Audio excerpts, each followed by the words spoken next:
अस्सलाम वालेकुम and very good morning तमाम देखने वालों को। सिटी एफएम में खुशामदीद। मैं हूं आपकी मेज़बान जीनत सरफराज और उम्मीद करती हूं कि आप सब लोग खैरियत से होंगे और आपकी सुबह बड़ी हसीन, बहुत चहकती होगी और बड़ी ही खूबसूरत सी हुई होगी। जैसे ही हम सुबह सवेरे उठते हैं और नमाज के टाइम पे हमें हर तरफ परिंदों की, चिड़ियाओं की चहचहाने की आवाज़ सुनती है तो वो कानों में बड़ा रस घोलती है, बड़ी खूबसूरत लगती है। और अब जैसे कि मौसम चेंज हो रहा है और सुबह सवेरे बड़ा ठंडा ठंडा सा एहसास आपको होता है तो आपको वैसे ही आपका दिन बड़ा एनर्जेटिक हो जाता है। इसलिए मैं हमेशा से इस चीज़ की बड़ी बिलीवर हूँ कि अगर आप जल्दी उठते हैं तो आपका बाकी का दिन भी बहुत अच्छा गुजरता है। जितना लेट हम करते हैं, सारी बात है कि मौसम की भी उसमें शिद्दत आ जाती है, फिर गर्मी बढ़ने लगती है तो गर्मी का एहसास आपको बहुत आपकी एनर्जी को डाउन कर देता है। तो सुबह सवेरे उठ के थोड़ा सा अगर हम अपने आप को, अपनी ज़ात को टाइम देते हैं, जिसको मी टाइम भी आजकल कहा जाता है, तो वो बड़ा ज़रूरी है। अपनी केयर करेंगे तभी आप दूसरों का ख्याल रख सकेंगे और दूसरों के लिए आसानियाँ पैदा कर सकेंगे। अपने लिए, अपनी फैमिली के लिए, स्पेशली ख़वातीन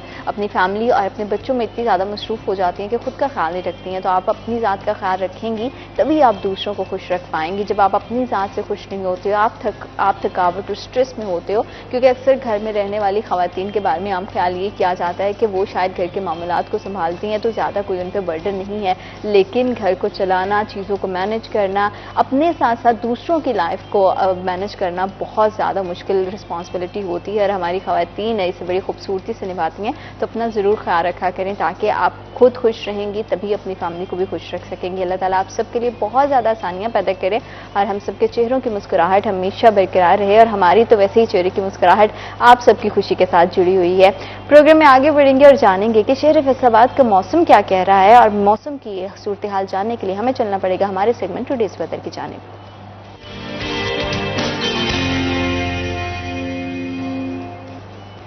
फैसलाबाद पे मौसम की सूरत हाल की बात करें तो आज ज़्यादा से ज़्यादा दर्जा हरारत 38 डिग्री सेंटीग्रेड रहेगा और कम से कम दर्जा हरारत 31 डिग्री सेंटीग्रेड रहेगा।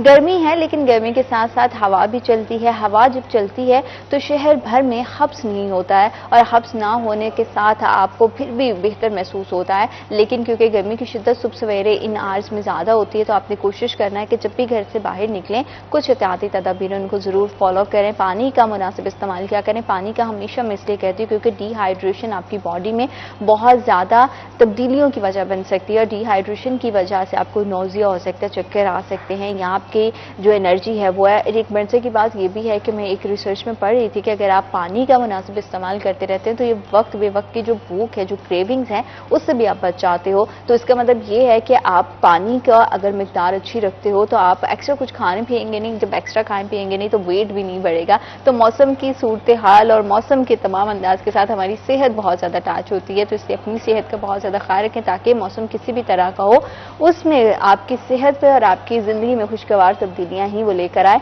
ना कि किसी भी तरह की नाखुशगवार तब्दीली आपको और आपके मामलात को किसी भी तरह से रोक दे। तो बड़ा इंपॉर्टेंट है अपने आपका ख्याल रखना, क्योंकि आजकल वैसे ही माओं की रूटीन बड़ी टफ होती है। बच्चों को स्कूल भेजना, फिर अपने मियाँ हज़रात को ऑफिस भेजना, फिर जब तक वो घर के काम काज से फारिग होती है बच्चे फिर से वापस आ जाते हैं। तो ये बड़ी एक हर घर की एक आम सी रूटीन है। देखने को तो ये लगता है कि वो ही एज पर रूटीन चीज़ें चल रही हैं, लेकिन ये चीज़ों को फॉलो करना और सालों साल तक फॉलो करते रहना बहुत मुश्किल होता है। बच्चों के स्कूल के हवाले से अगर देखें तो हम देखते हैं कि हमारे यहाँ प्राइवेट और पब्लिक स्कूल्स दोनों तरह से पाए जाते हैं और बहुत टाइम हो गया है कि सरकारी स्कूलों की सूरत हाल हम सबके सामने है। असामियाँ होने के बावजूद असातिज़ा की भर्तियाँ नहीं की जाती और अब प्राइवेटाइजेशन का जो मामला उठा है उसकी वजह से हम देखते हैं कि बच्चों के लिए तो शायद वो कहीं ना कहीं बेहतर है कि उनको एक क्वालिटी एजुकेशन मिल रही है, लेकिन इसमें बहुत ज़्यादा इतराज़ात सरकारी टीचर्स के भी हैं। जितने गवर्नमेंट स्कूल्स के टीचर्स हैं वो इसमें बड़ा इतराज़ करते हैं। उनके ऑब्जेक्शन की क्या वजह है और वो इस पूरे मामले को किस तरह से देखते हैं, उनके लिए हालात कितने ज़्यादा पेचीदा हैं। क्योंकि ये चीज़ तो हमें पता है कि बहुत टाइम से सरकारी स्कूलों में असामियों के बावजूद असातिज़ा की भर्तियाँ नहीं की जा रही और जिस तरह से बेरोज़गारी का एक तनासुब बढ़ता चला जा रहा है उसमें ये एक बड़ा ही एक मैं समझती हूँ कि गोल्डन अपॉर्चुनिटी है कि जितनी खाली असामियाँ हैं आप उन पर भर्तियां करें, लेकिन अब सुनने में ये आ रहा है कि पहले वो सिर्फ असामियां मुख्तस की गई थी, खाली थी, लेकिन अब उन्हें खत्म कर दिया गया है। इस बात पे कितनी सदाकत है, इसी हवाले से हम अपने मेहमानों से बात करेंगे। हमारे साथ मौजूद है चौधरी मोहम्मद सफदर, मरकजी सदर पंजाब एजुकेटर्स एसोसिएशन, मरकजी member grand teachers alliance Punjab, और उन्हीं के साथ सीनियर रिपोर्टर जहांगीर अशरफ। अस्सलाम वालेकुम, कैसे आप दोनों खैरियत से हैं? सर ये बताइएगा कि ये पूरा मामला क्या है। पहले तो हम सुन रहे थे कि गवर्नमेंट स्कूल्स की प्राइवेटाइजेशन को लेकर बहुत ज़्यादा एतराज़ात हैं गवर्नमेंट टीचर को, तो पहले तो ये बताएं कि इस चीज़ में ऑब्जेक्शन क्या है, आप सब इस प्राइवेटाइजेशन के क्यों खिलाफ है? जी बहुत शुक्रिया। देखिए जो हमारे स्कूल्स हैं, सबसे पहले उन्होंने 13,000 पहले फेज में पैफ को यानी प्राइवेटाइज पार्टनरशिप के तहत चलाने का फैसला किया। बिल्कुल ऐसा ही है। किन स्कूल्स को कि जो सिंगल टीचर जी, जीरो टीचर, हाँ जी, देखिए zero teacher, single teacher, two teacher. अब प्राइमरी स्कूल्स के अंदर बुनियादी इंफ्रास्ट्रक्चर जो असाजा का वो मिनिमम जो इंटरनेशनल स्टैंडर्ड है वो 7 टीचर होने चाहिए। ये तो कभी आज तक पाकिस्तान जब से हमारे वजूद में आया आज तक ऐसा हुआ नहीं है।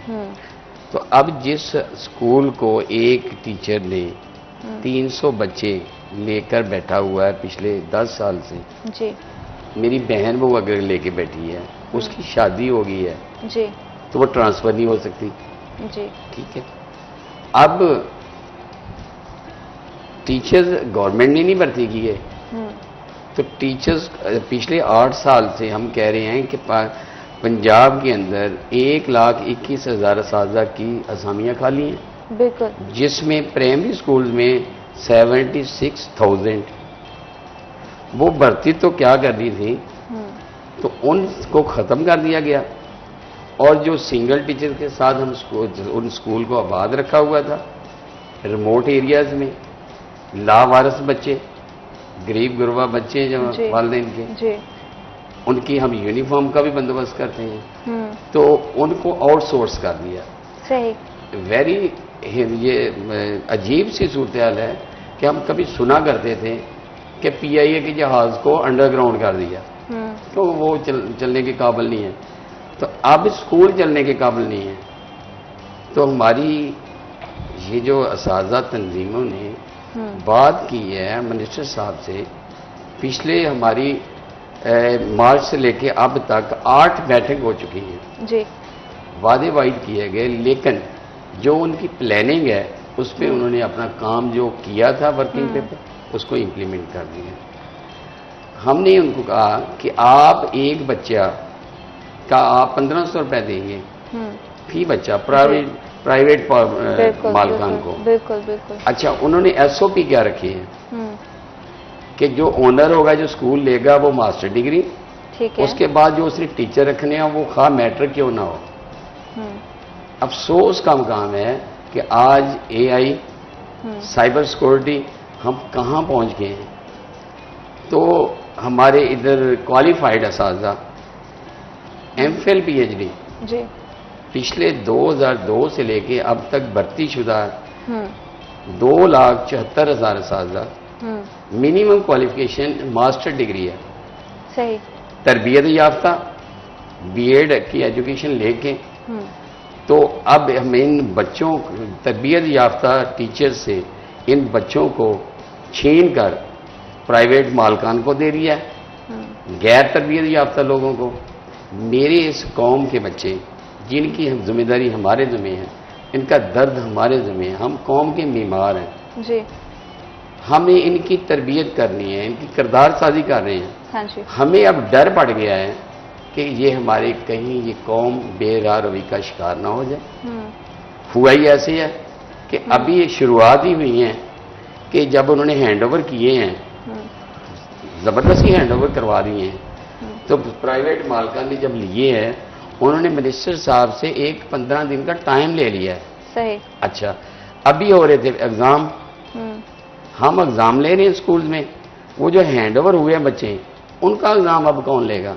मिनिस्टर साहब इसके जिम्मेदार हैं कि वो तो बच्चे घर चले गए अब। क्योंकि उन्होंने कहा जी हम 15 दिन के बाद बिल्कुल स्कूल ठीक रन है। करने की पोजीशन में होंगे। बिल्कुल सही कहा कि It प्राइवेटाइजेशन का सबसे बड़ा मसला जो है आप समझ रहे हैं कि वो बच्चों की तालीम पे भी आ रहा है। मैं जहांगीर आपसे जानना चाहूंगी कि आप इस बात से कितना इस बात से एग्री करते हैं कि प्राइवेटाइजेशन से, क्योंकि अभी तक हमने जितनी देखा वो ये है कि प्राइवेट ऑनरशिप के अंडर उनको दे दिया जाएगा और पूरा मैकेनिज्म स्कूल का वैसे ही चलेगा जैसे कि प्राइवेट स्कूल्स का चलता है। बच्चों को क्वालिटी एजुकेशन दी जाएगी, हर तरह की फैसिलिटी दी जाएगी, लेकिन जिस तरह से सफदर साहब कह रहे हैं कि इसमें बच्चों की पढ़ाई का भी हर्ज हो रहा है, वो जो बच्चे उनको हैंड ओवर कर दिए गए, आप इस बात से कितना मुत्तफिक है? अच्छा, मेरा जो इस हवाले से पॉइंट ऑफ व्यू है कि जो गवर्नमेंट स्कूल प्राइवेट होंगे, अच्छा जब उनको डेडिकेटेड टीचर मिलेंगे, देखें ये सबसे बड़ा फ्लॉ जो इस वक्त है ना उन स्कूल्स में, वो टीचर की कमी है, जो वो गवर्नमेंट की अपनी कोताही है कि पिछले कई साल से गवर्नमेंट स्कूल टीचर भर्ती नहीं हुए और इस वक्त सिंगल टीचर के साथ जो गवर्नमेंट के स्कूल्स हैं उनकी तादाद हजारों में पहुंच चुकी है। अब गवर्नमेंट खुद कहती है कि 20,000 के करीब स्कूल ऐसे हैं जहां पर या तो सिंगल टीचर है या 2 टीचर हैं। अब देखिए मिनिमम 6 क्लासेस हैं आपके प्राइमरी स्कूल में, उनको पढ़ाने के लिए 1 टीचर होगा, तो पहली तो बात यह है कि एक तो क्वालिटी एजुकेशन कोई नहीं होगी वहां पे। सही। दूसरी बात यह है कि पेरेंट्स अपने बच्चों को नहीं भेजेंगे कि एक टीचर है ये कितने बच्चों को अकोमोडेट कर सकता है, कितने बच्चों को पढ़ा सकता है। तो पेरेंट्स की कोशिश होती है कि करीब तरीन कोई उन्हें प्राइवेट स्कूल अगर मिल जाए तो वहां बच्चों को पढ़ा दें, क्योंकि प्राइवेट स्कूल में एटलीस्ट हर क्लास के लिए टीचर होगी। अच्छा, क्वालिटी ऑफ टीचिंग एक अलग इशू है कि प्राइवेट सेक्टर में हमने भी इशू हाईलाइट किया था कि जो प्राइवेट सेक्टर को दिए हैं स्कूल उसमें 40% असातिज़ा वो पढ़ा रहे हैं जिनकी अपनी क्वालिफिकेशन मैट्रिक या इंटर है। वो एक अलग बहस है, लेकिन एटलीस्ट हर क्लास को एक टीचर मिल जाता है। हाँ। तो जैसे ही ये स्कूल प्राइवेट ऑनर को जाएंगे, वो भी अलग इशू है कि उनकी सैलरीज कम होंगी प्राइवेट टीचर्स की, उनको वो 5-10 हज़ार से ज्यादा नहीं दे सकता। जो गवर्नमेंट दे रही है ना पैसा फी बच्चे को पढ़ाने के इवज, उससे मैं कहता हूं कि 5 से 10 हज़ार से ज्यादा कोई प्राइवेट ऑनर टीचर को सैलरी दे ही नहीं सकता, जितनी मर्जी कैलकुलेशन निकाल लें उसकी। अच्छा, इनकी तरफ से एतराज़ात जो तहफ़्फ़ुज़ात हैं गवर्नमेंट टीचर्स की तरफ से, वो यकीनी तौर पर यही है कि वहाँ जो टीचर पढ़ा रहा है उसको किसी और स्कूल में जब शिफ्ट किया जाएगा तो उसको मजीद घर से दूर जाना पड़ेगा। बिल्कुल। तो बहुत सारे, अच्छा ये भी वजह है कि बहुत सारे टीचर और इन स्कूल में जाना ही नहीं चाहते। अच्छा। क्योंकि ये दही इलाकों में मोस्टली हाँ। ये मोस्टली स्कूल वो हैं जो दही इलाकों में, जो शहरी इलाकों में नहीं है। वहां पर आने और जाने में प्राइवेट जो गवर्नमेंट टीचर है ना उसको भी काफी परेशानी है। तो वहां जो लोकली हायर किया जाएगा टीचर वो होगा प्राइवेट टीचर, क्योंकि गवर्नमेंट तो प्राइवेटली टीचर को हायर कर नहीं सकती जब तक गवर्नमेंट की रिक्रूटमेंट पॉलिसी नहीं आएगी। यहीं से आगे कंटिन्यू करेंगे, वक्त एक छोटी सी ब्रेक का, will be right back after short break.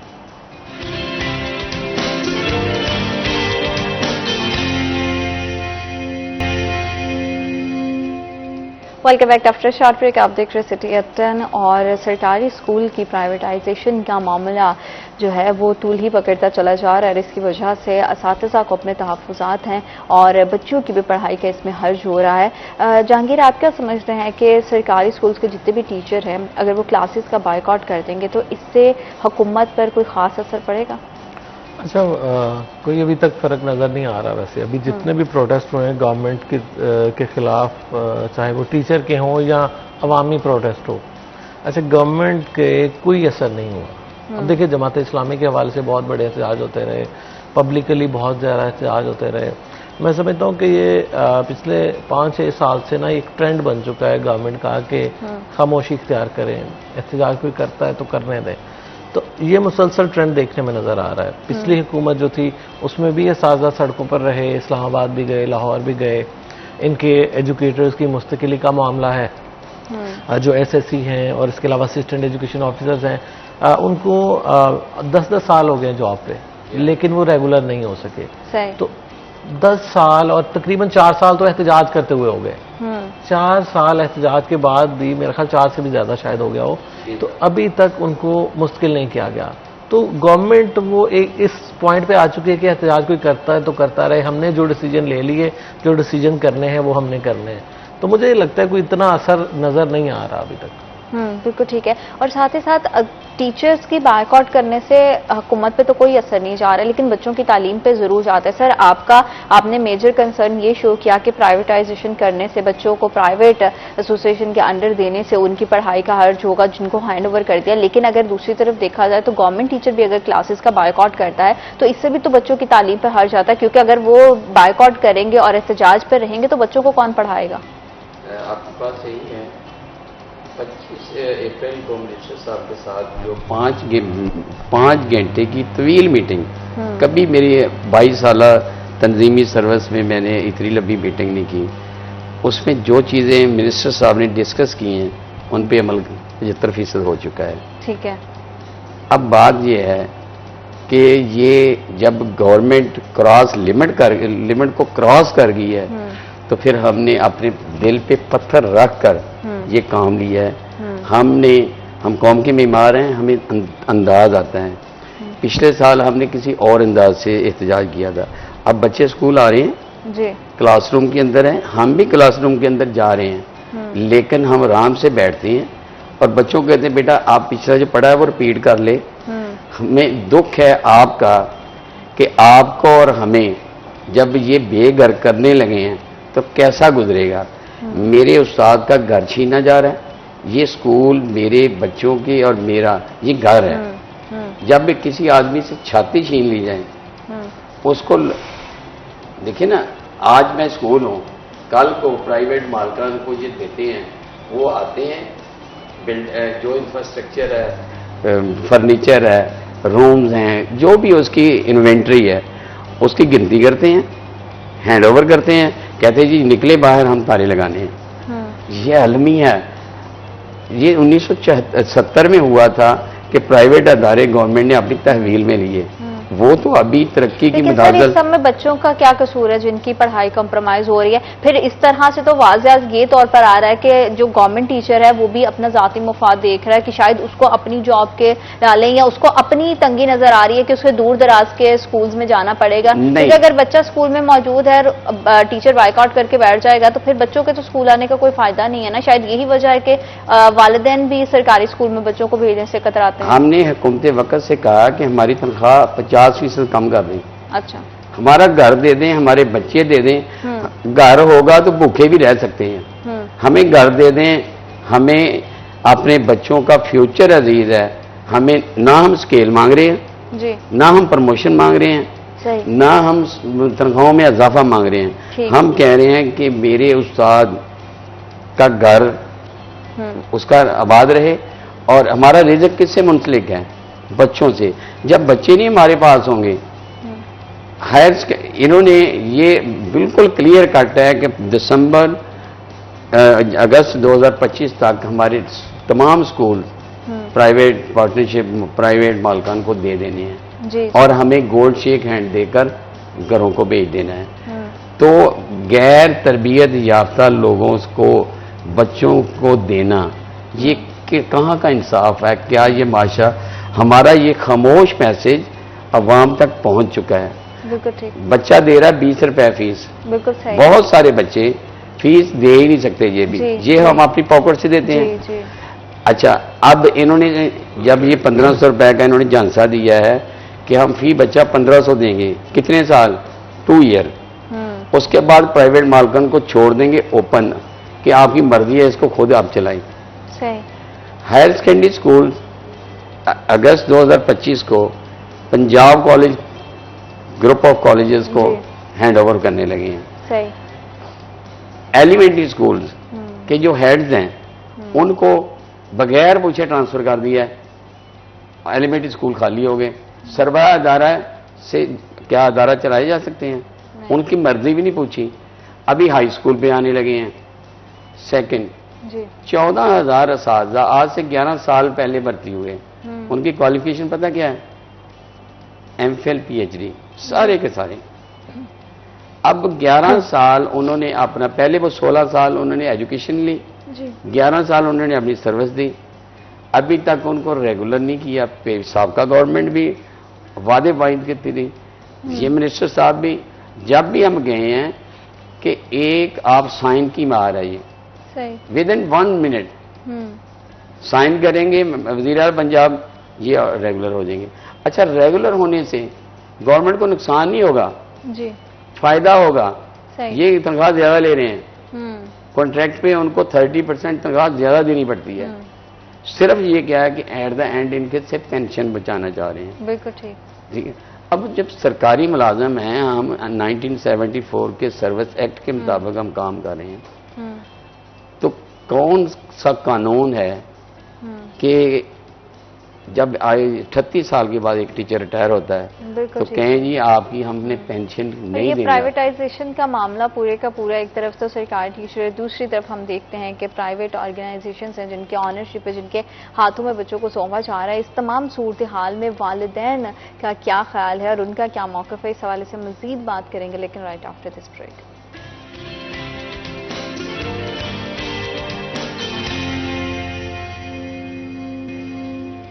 Welcome back after short break. आप देख रहे हैं सिटी एट 10। और प्राइवेटाइजेशन की वजह से वालिदैन को किस तरह की मुश्किलात का सामना करना पड़ रहा है और क्या वो इसके बाद प्रेफर करेंगे, क्योंकि पहले ही हमने एक बड़ा ही वाज़ेह फ़र्क भी देखा है। बहुत सारी रिपोर्ट्स और सर्वेज के अकॉर्डिंग हमने देखा है कि वालिदैन का ख्याल है कि प्राइवेट स्कूल महंगे तो हैं लेकिन वहाँ पर जो क्वालिटी ऑफ एजुकेशन है वो सरकारी स्कूल से बेहतर है। तो इस तमाम ख्याल के साथ, इस सोच के साथ आपको क्या लगता है जहांगीर कि वालिदैन इस प्राइवेटाइजेशन के पूरे मामले में उनका क्या ख्याल है, उनका क्या मौक़िफ़ है? और ऐसे बच्चे जो कि स्कूल्स में आ रहे हैं लेकिन टीचर्स के बायकॉट की वजह से उनकी तालीम का हर्ज हो रहा है, तो जारी बात है बच्चों और वालिदैन का मेजर कंसर्न तालीम है। प्राइवेटाइजेशन, गवर्नमेंट के साथ टीचर्स के क्या मामलात हैं या प्राइवेट स्कूल्स के क्या मामलात हैं, इससे हमें कोई फ़र्क नहीं पड़ता। तो वालिदैन का इस तमाम सूरत हाल में क्या मौक़िफ़ है? अच्छा ज़ीनत, जेन्युइनली अगर बात की जाए ना तो मेरा ख्याल है कि मेजॉरिटी ऑफ द पेरेंट्स अगर वो अफोर्ड कर सके ना तो वो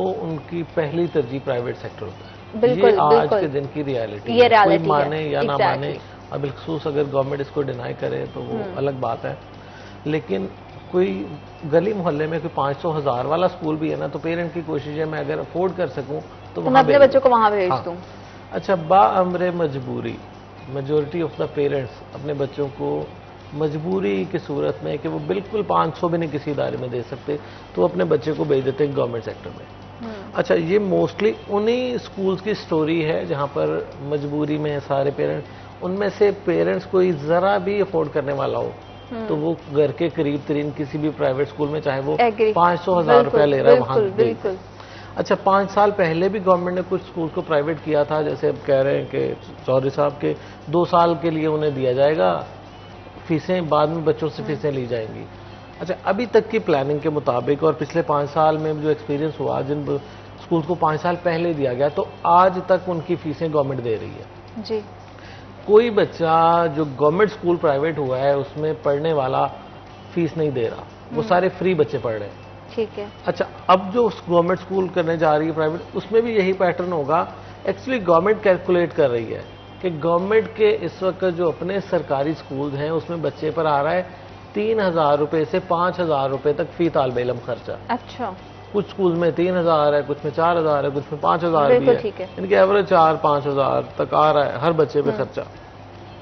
अगर गवर्नमेंट प्राइवेट ऑनर को देके उसी खर्चे को ले आती है 1,500 पे, तो 1,000 फायदा पे, है। तो गवर्नमेंट को फायदा होगा। गवर्नमेंट इसको बिल्कुल। कैलकुलेट कर रही है, अच्छा। जो अच्छा। इमोशनली नहीं देख रही इसको। हाँ हाँ हाँ।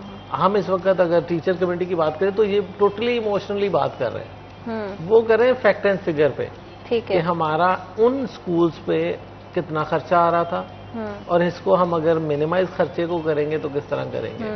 वो अलग बहस है कि गवर्नमेंट और भी बहुत सारी जगहों पे एक्स्ट्रा खर्चे कर रही है, बिला वजह महंगी गाड़ियां खरीदी जा रही हैं, वो अलग है तनकीद अपनी जगह। लेकिन वो इस सेक्टर में बात करें तो गवर्नमेंट का कंपैरिजन है सिर्फ फाइनेंशियली कि अगर हमारा खर्चा 4-5 हज़ार से कम होके वो आ जाएगा 1,500 पे 1,000 रुपए, तो ये अच्छी एक अच्छी डील है। हाँ। लेकिन दूसरी तरफ देखें तो गवर्नमेंट कह रही है कि हमारे पास टीचर की शॉर्टेज है। अगर हम 12,000, 15,000, 20,000 स्कूल करेंगे प्राइवेट तो वहां से जो 20,000 टीचर होगा, अगर सिंगल टीचर भी है तो 20,000 टीचर दूसरे स्कूल में जाके उनकी कमी भी पूरी कर देंगे। एक ये भी एलिमेंट है रैशनलाइजेशन का कि जहां पर बच्चे कम हैं, टीचर ज्यादा हैं, उनको शिफ्ट करना, और दूसरा इन स्कूल में जिनको अब प्राइवेट हैंडओवर किया जा रहा है वहां के टीचर्स को दूसरे स्कूल में शिफ्ट करना, ताकि एटलीस्ट वहां एक टीचर और चला जाए। तो गवर्नमेंट की अपनी तौजीहात हैं, इनके अपने गिले शिकवे हैं। इस वक्त पेरेंट जो है ना वो कंफ्यूज है। उसको गवर्नमेंट कह रही है हम आउटसोर्स कर रहे हैं, ये कह रहे हैं निजकारी कर रहे हैं। जी। निजकारी होता है टोटली किसी को फरोख्त कर देना कह लें। अब एसेट गवर्नमेंट के रहेंगे, उसको सिर्फ चलाएगा प्राइवेट। जी। तो वो फर्नीचर, वो जगह, वो जायदाद, वो प्रॉपर्टी, सारी वो जमीनें वो गवर्नमेंट की ही रहेंगी, वो किसी प्राइवेट ऑनर के नाम नहीं लगवाई जा रही। तो ये निजकारी नहीं है, ये समझ लें कि आउटसोर्सिंग है कि उनको जो पैकेज मिल रहा है 3-4 हज़ार में, वो कह रहे हैं हम 1000-1500 में हम चलवा दें स्कूल। तो ये मुझे लगता है कि कंफ्यूजन से ओवरऑल क्रिएट और इससे पेरेंट्स भी अभी तक जो है वो क्लियर नहीं हो पा रहे कि ये निजकारी है या आउटसोर्सिंग है, क्या है। और इस पूरे मामले में जितने भी हमारे सरकारी टीचर्स हैं उतने अपने तहफ़्फ़ुज़ात हैं सर। लेकिन अगर इसमें गवर्नमेंट का फ़ायदा, फिर तो आप जितना मर्जी एहतजाज करते रहें तो उस पर तो वो उनके कान पे कोई जूं नहीं रेंगेगी। अगर एक बंदा है उसके कहीं पे 3000 या 4 लग रहे हैं और एक जगह पे उसका 1000-1500 लग रहा है, तो वो अल्टीमेटली उसी चीज़ की तरफ जाएगा कि उसको वही चीज़ भी मिल रही है, पहले से अच्छी हालत में मिल रही है। क्योंकि सरकारी स्कूलों की जो इंफ्रास्ट्रक्चर के हवाले से, जो दीगर मामलात के हवाले से सूरत हाल है, वो भी हम सबके सामने है। तो इससे फिर गवर्नमेंट तो फायदे में है, नुकसान अगर है तो वो सिर्फ सरकारी टीचर्स को अपना महसूस हो रहा है। तो वो तो कभी भी फिर इस पे नहीं, गवर्नमेंट कभी भी नहीं ऑन द बोर्ड आपको लेकर आपके मामला हल करेंगे, तो फिर ये मामला कहाँ जाकर रुकेगा? ये क्लियर कट आपको बताऊं कि जैसे जहांगीर साहब ने बताया, मैं कंफ्यूजन ये क्लियर कर देता हूँ कि स्कूल काउंसिल मौजूद है पूरे पंजाब के अंदर, स्कूल के अंदर। अच्छा। NSB का फंड आ रहा है, हम स्कूल्स को चला रहे हैं। हमने मिनिस्टर साहब को कहा कि ये जो आपने प्राइवेट लोगों को 1500 फी बच्चा देना है, ये दे हमें स्कूल काउंसिल को। स्कूल काउंसिल को ऑथोराइज करें कि जितने टीचर चाहिए वो हायर करें। 1 साल की हमें लिए मौका दे दें। 1 साल के बाद अगर हम रिजल्ट ना दे सके फिर हम आपको खुद कहेंगे कि ये कर लें। अब दूसरी तरफ आप की गवर्नमेंट जो कह रही है कि ये जो पेप्को स्कूल देने हैं, आउटसोर्स करने हैं, IMF की जो डिमांड है राइट साइजिंग, राइट साइजिंग तमाम डिपार्टमेंट के कहा गया है, ब्यूरोक्रेसी का भी कहा गया है। ब्यूरोक्रेसी ने अपने आप को साइड पे रखा है, हमने हमारा कत्लेआम करना शुरू कर दिया है कि इनको कत्ल कर दो, इनको ज़िबा कर दो, कि ये इनको तनख्वाहें देनी पड़ रही है। मिनिस्टर साहब एजुकेशन के वो कहते हैं जी मैं तालीम का सिपाही हूँ। मादरत के साथ असम्बली के फ्लोर पे खड़े होकर वो कह रहे हैं कि प्राइमरी स्कूल के अंदर टीचर्स की ज़रूरत है, IT टीचर की ज़रूरत है, क्लर्क की ज़रूरत है और खाकरूफ की ज़रूरत है, जबकि पूरे पंजाब के अंदर इन चीज़ों की ज़रूरत ही नहीं है। ना IT टीचर होता है, ना क्लर्क होता है, ना खाकरूफ होता है जी। इसका मतलब है कि असम्बली के अंदर खामखा एक दूसरे के ऊपर बहस कि वो पिछली गवर्नमेंट को कोसी जा रहे हैं, हमें इन चीज़ों से कोई फर्क नहीं पड़ता। हमारे साथ बैठे हम बताते हैं कि क्लासरूम के अंदर मेरे उस बच्चे के प्रॉब्लम्स क्या हैं। 85,000 कमरों की शॉर्टेज है जी, शॉर्टेज है। ये गवर्नमेंट के एंड, अपने एंड पे तो जो बात है वो पूरी नहीं है। 1,21,000 असातिज़ा, 4,54,000 सेक्शन पोस्टें हैं। ये पुराने दौर की है, दौर अब कहाँ चला गया। उस वक्त तो बच्चों की तादाद भी कम थी, अब तादाद 11 गुना बढ़ चुकी है, 11 गुना बढ़ चुकी है। तो भर्ती नहीं करनी थी। जो मेरी कौम के बच्चे MPhil PhD डिग्री लेके फिर रहे हैं, उनको जॉब नहीं। मेरी बहनें, मेरी बच्चियां, ये एक बहुत ही बाइज्जत पेशा था मुअल्लमी, वो इख्तियार करती थी, वो परेशान है, वालिदैन परेशान है। 8 साल से ना PPS के थ्रू कोई भर्ती आ रही है, ना हमारे एजुकेशन डिपार्टमेंट में थ्रू NTS, थ्रू NTS। तो ये तो बहुत सारे इश्यूज हैं और इससे हम बिल्कुल भी जो है वो इनकार नहीं करते हैं। ये जिसे भी आपने बात की इस पे हम बार बात कर चुके हैं, लेकिन बात फिर वहीं पे आती है कि अगर गवर्नमेंट को अपना एक जगह पे मफाद दिखाई दे रहा है तो वो इन तमाम प्रॉब्लम्स को पसे पुश डालकर अपना जो फैसला है वो ले चुकी है। और इसका आने वाले दिनों में क्या आउटकम आएगा, इसको इस हवाले से हम मजीद बात करेंगे, लेकिन राइट आफ्टर दिस ब्रेक।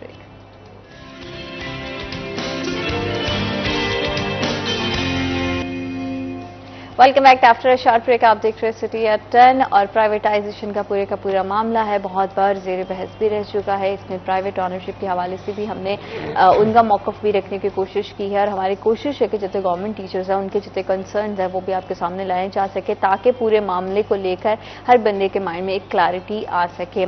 इस तमाम सूरत हाल के बाद हम किस तरह से जहांगीर बच्चों को मियारी तालीम दे सकते हैं, क्योंकि हमारा मेजर कंसर्न चाहे वो प्राइवेट टीचर है चाहे वो गवर्नमेंट टीचर है उसका ही होना चाहिए कि बच्चों को बेसिक एजुकेशन, क्वालिटी एजुकेशन तो एक बात की चीज़ है लेकिन बेसिक एजुकेशन हम अपने यहाँ दे सके। क्योंकि जैसे महंगाई बढ़ती जा रही है तो हर किसी की कोशिश तो यही है कि कम से कम पैसों में और बजट में रहते हुए बच्चों को मियारी तालीम दी जाए।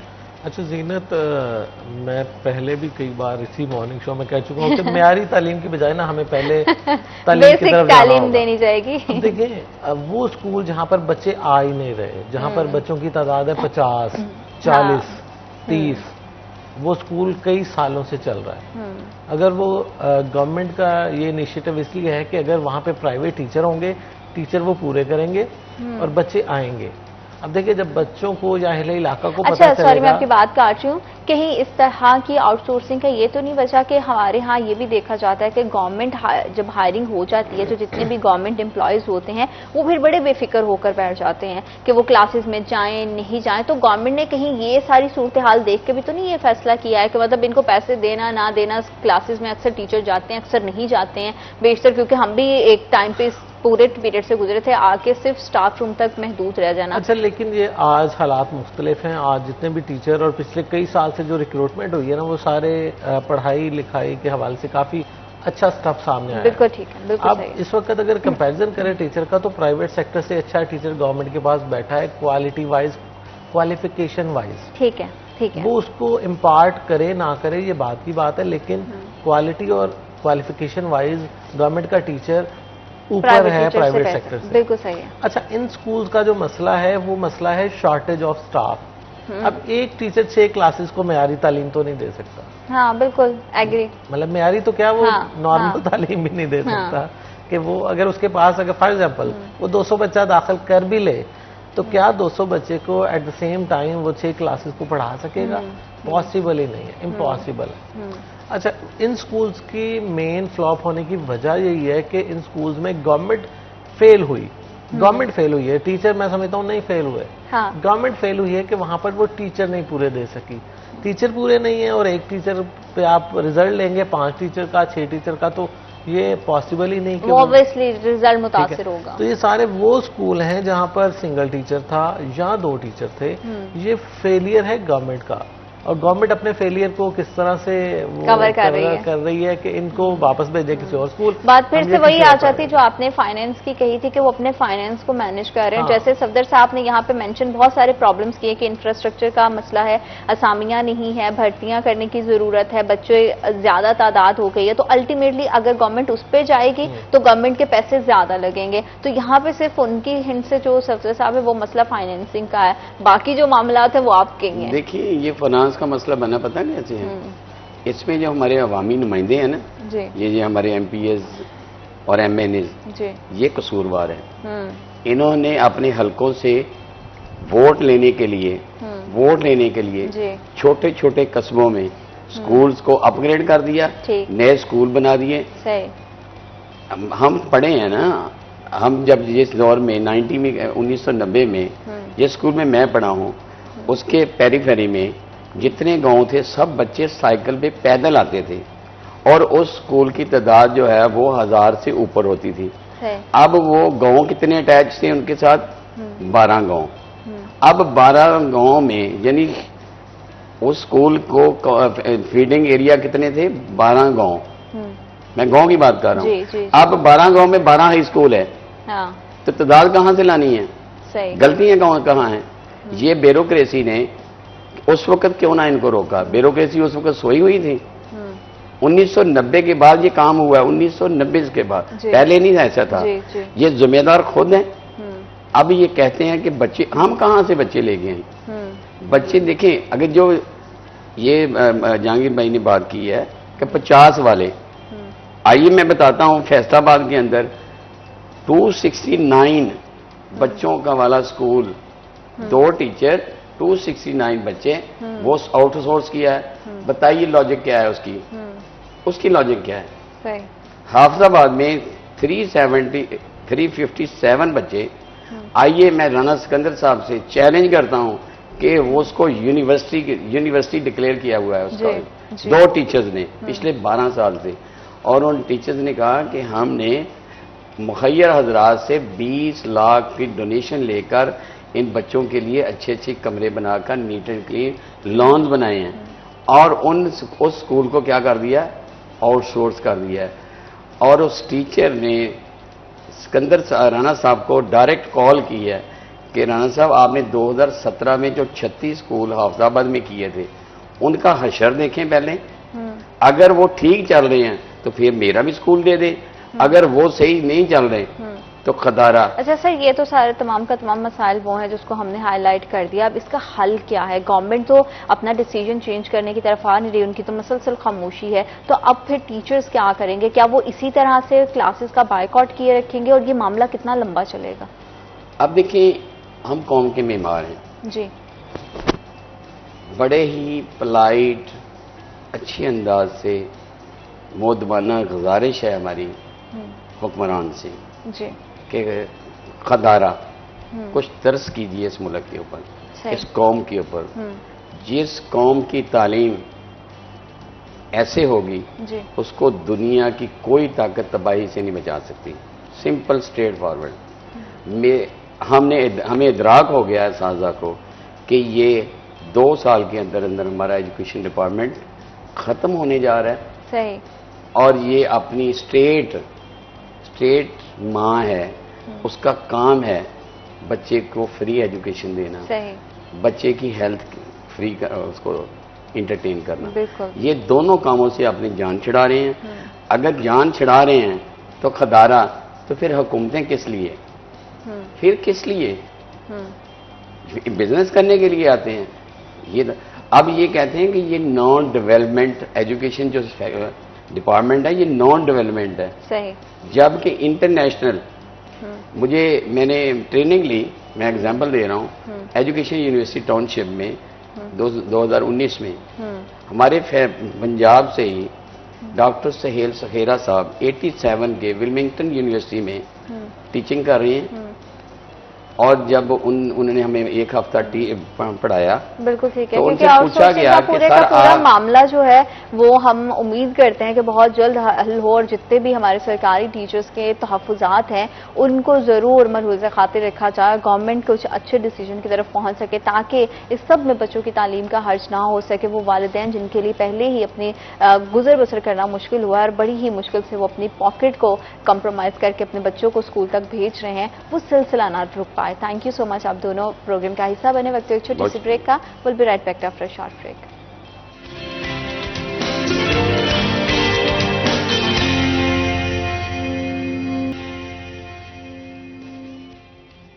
Welcome back after short break. आप देख रहे सिटी एट 10। बढ़ती हुई महंगाई ने हर किसी की कमर तोड़ रखी है और ऐसे में फैसलाबाद के आवाम मजीद परेशान हो जाती है जबकि सरकारी निरखों के अकॉर्डिंग उनको चीज नहीं मिलती है। ये मामला बड़ा कॉमन होता चला जा रहा है। प्राइस कंट्रोल कमेटियां इसमें नाकाम दिखाई दे रही हैं। हुकूमत की जानिब से जो निर्खनामे हमें मौसूल होते हैं, जो रेट लिस्ट है वो तो जारी करती जाती है, लेकिन अनफॉर्चुनेटली उस पर अमल दरामद बहुत कम दिखाई दे रहा है। हर कोई अपनी मनमर्जी के दाम वसूल करने पर तवज्जो देता है और दुकानदार इससे भरपूर अंदाज से फायदा उठा रहे हैं क्योंकि पूछने वाला शायद कोई नहीं है। और हमारी इसमें जितनी कमेटियां हैं वो कहाँ अपना क्या काम कर रही हैं, उनकी क्या कारकर्दगी है और किस तरह से वो इस खुद साख्ता महंगाई को खुद से शह दे रही हैं, जो कि शहरियों के लिए खासी परेशानी का बायस बना हुआ है। लोगों के लिए अशिया खुर्दोनोश और अशिया ज़रूरिया की जितनी भी अशिया है उस पर उनकी किस तरह से जिंदगी गुजरेगी, किस तरह से उनकी जो रिक्वायरमेंट्स है वो पूरी होंगी, ये वो सोचने पर मजबूर हो गए हैं क्योंकि हुकूमत तो इसमें हर तरह से हमें नाकाम दिखाई देती है। हुकूमत जो अपनी हाई लेवल पर जो अपने अथॉरिटीज़ की जानिब से जिस तरह की भी पूरी के पूरी स्कीम्स लॉन्च करती जाती हैं या जिस तरह की भी रिलीफ आवाम के लिए भेजा जाता है, उसके बाद कोई भी इस चीज़ पर इतनी जहमत नहीं करता है कि उसका फीडबैक ले लिया जाए।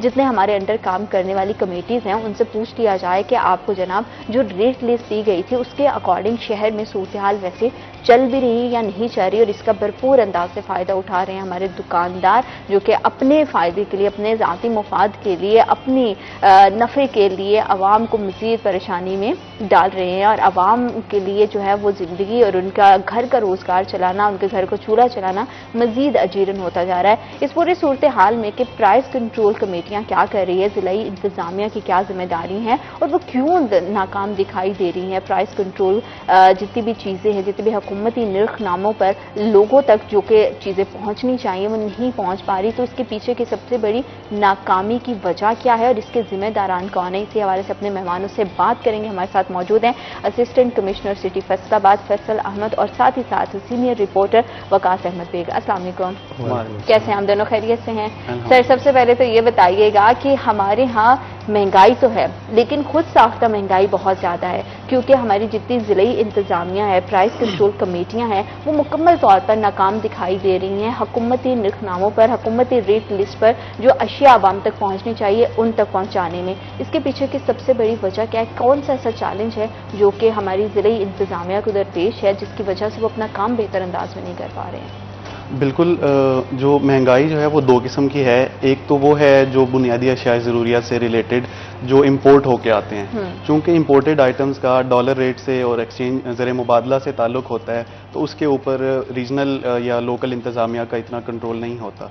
लेकिन दूसरी जो महंगाई है वो खुद साख्ता है, जो ताजिर या दुकानदार अपनी मर्जी से रेट्स लगाते हैं या अपने एक दूसरे के साथ कोलूड करके, वो एक क्रिमिनल ऑफेंस है और मौजूदा हुकूमत ने इसके ऊपर सिग्निफिकेंट एक्शन लिया है।